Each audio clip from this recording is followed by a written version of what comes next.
بسم اللہ الرحمن الرحیم۔ السلام علیکم ورحمۃ اللہ وبرکاتہ۔ عابد راجہ چینل کی طرف سے آج میں اپنے دوستوں کو رسول اللہ صلی اللہ علیہ وآلہ وسلم کا ایک بہت ہی پیارا فرمان سناؤں گا۔ اس سے پہلے میں اپنے تمام دوستوں سے گزارش کروں گا کہ اس ویڈیو کو آپ نے آگے ضرور شیئر کرنا ہے۔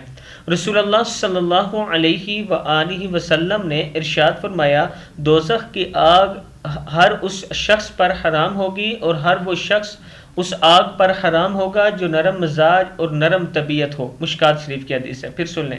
رسول اللہ صلی اللہ علیہ وآلہ وسلم نے ارشاد فرمایا، دوزخ کی آگ ہر اس شخص پر حرام ہوگی اور ہر وہ شخص اس آگ پر حرام ہوگا جو نرم مزاج اور نرم طبیعت کا ہو۔ مشکات شریف کی حدیث ہے۔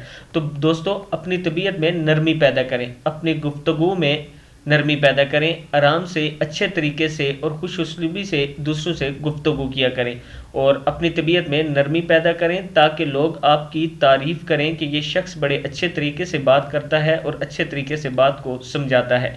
اس ویڈیو کو آپ دوستوں نے آگے ضرور شیئر کرنا ہے۔ السلام علیکم ورحمۃ اللہ وبرکاتہ۔